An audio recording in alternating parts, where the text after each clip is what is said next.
Selamat berjumpa kembali dalam layanan audio sahabat perjalanan. Hari ini adalah hari Jumat 23 Agustus 2024. Tema renungan saat teduh kita dengan judul Datanglah Kerajaanmu. Firman Tuhan terambil dalam Matius pasal 6 ayat 9 sampai dengan ayat yang ke-10.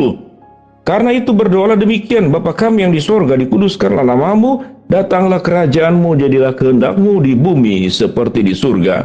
Mari kita berdoa. Bapa yang di dalam surga, kami ingin belajar bahwa pusat hidup kami, pertolongan hidup kami, dan juga pelayanan hidup kami semata-mata hanya buat Engkau sebagai sumber segala-galanya. Dalam nama Tuhan Yesus kami berdoa, amin. Shalom sahabat perjalanan yang dikasihi Tuhan. Kita akan kembali membahas tentang doa Bapa kami, yaitu sebuah kalimat yang diucapkan oleh Tuhan Yesus yang diajarkan kepada setiap kita masing-masing di dalam awal daripada doa Bapa kami dengan kalimat seperti demikian.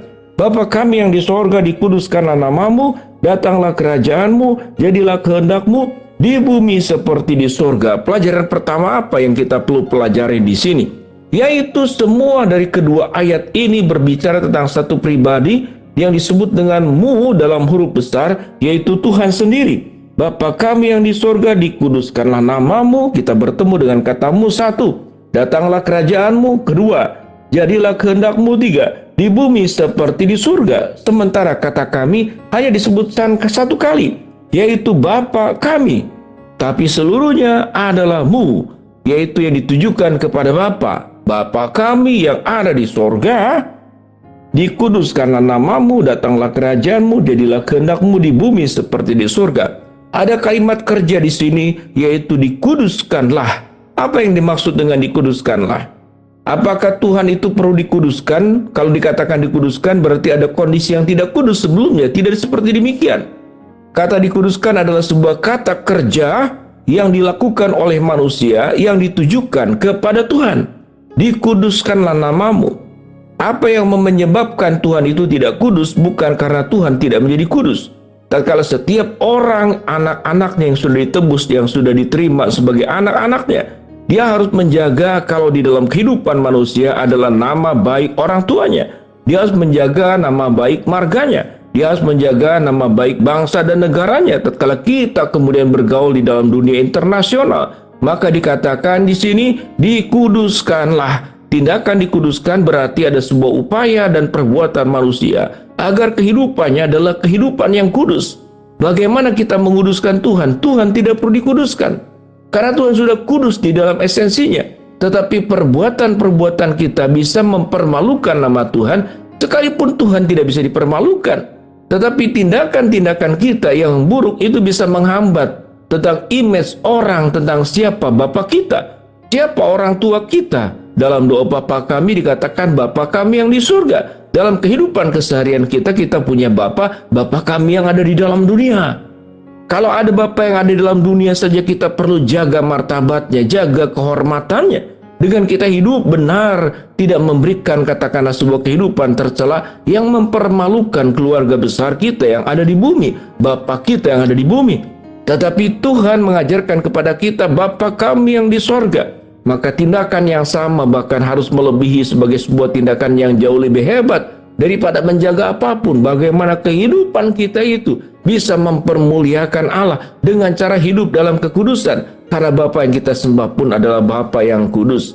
Sahabat perjalanan berbicara tentang kekudusan, maka kita akan menemukan banyak sekali bimbingan ayat firman Tuhan agar kita hidup dalam kekudusan, baik dalam pikiran, dalam berbicara, dalam bertingkah laku, dalam motivasi, dalam niat, di dalam berkarya, di dalam melaksanakan tugas-tugas kewajiban kita.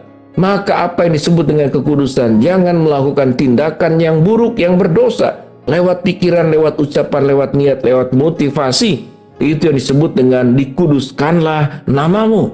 Kehidupan kita sejaga baik-baik tatkala kita tidak ingin orang tua kita dipermalukan karena kita tidak menjadi anak yang baik. Demikian juga jangan sampai kita kemudian mempermalukan Tuhan karena kita tidak menjadi anak Tuhan yang baik. Maka kalimat yang di awal dikatakan adalah dikuduskanlah namamu.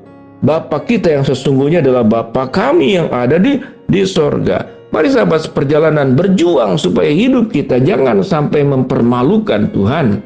Jangan juga mempermalukan orang tua kita yang membesarkan, mendoakan, mencukupkan.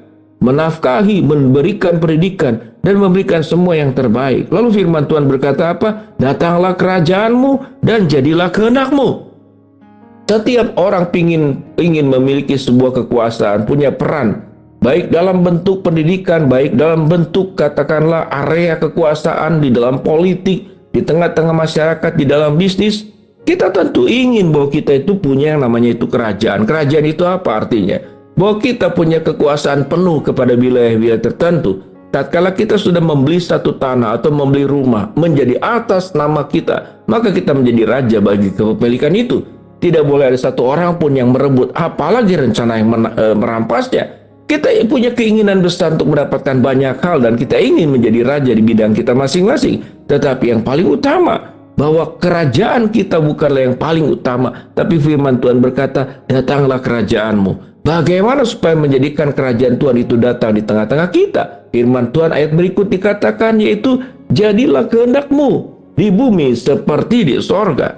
Dalam kehidupan kita, maka perjuangan yang paling utama adalah kita melakukan kehendak Allah, bukan kehendak pribadi kami. Karena kehendak pribadi manusia adalah kehendak yang penuh dengan keberdosaan, penuh dengan kekurangan, penuh dengan kelemahan, sehingga kalau kehendak setiap kita masing-masing manusia berdosa dijadikan landasan, dijadikan patokan, maka alangkah berbahayanya. Karena kehendak manusia itu rapuh, kehendak manusia itu berubah-ubah, dan kehendak manusia itu seringkali digoda oleh dosa, dan sehingga kita melakukan bukan kehendak Bapa, tapi kehendak keberdosaan setiap kita masing-masing. Mari kita baca kembali firman Tuhan berkata, Bapa kami yang di sorga, dikuduskanlah namamu, datanglah kerajaanmu, jadilah kehendakmu di bumi seperti di sorga. Kalimat terakhir ada di bumi seperti di sorga. Ingat baik-baik, setiap kehidupan kita, tingkah laku kita, apa yang kita perbuat di dalam dunia ini, tidak berdiri sendiri, karena ada kaitannya antara bumi dan sorga. Bila apa yang kita perbuat selama kita hidup di dalam dunia ini menjadi sebuah persembahan yang harum tatkala kita bertemu dengan Allah, bahwa aku sudah melakukan perkara-perkara sorgawi di dalam kehidupan di dalam dunia ini. Aku memperluas kerajaan Tuhan, bukan kerajaanku. Aku mengutamakan kehendak Tuhan dan bukan kehendakku. Maka pada sikap-sikap seperti demikianlah, bahwa kita sudah mendatangkan kerajaan Allah di dalam dunia ini, bahwa kita sudah menunjukkan sikap sebagai anak-anak Bapa yang sudah menebus setiap kita masing-masing menjadi anaknya, menjadi umat tebusannya. Lalu ayat penjelasan ayat berikut adalah di bumi seperti di sorga. Biarlah kita tahu, semua tingkah laku, tindakan yang kita perbuat di dalam dunia ini selalu ada kait-mengaitnya dengan sorga. Kita boleh mengumpulkan harta dalam dunia, tapi bagian firman Tuhan yang sama juga mengatakan, tetapi kumpulkanlah harta bagimu di sorga, karena ngengak dan karat tidak bisa merusakkannya, dan pencuri tidak bisa mengambil dan mencurinya. Sahabat seperjalanan, mari kita belajar agar mendatangkan kerajaan Tuhan. Datanglah kerajaanmu di dalam setiap kehidupan kita. Bukan pemikiran kita, bukan kekuasaan kita, bukan nafsu kita, tapi kerajaan Allah yang perlu kita perluas, kita sebarkan, kita wartakan ke seluruh muka bumi, sampai ke pelosok-pelosok yang tidak terjangkau. Mari kita berdoa.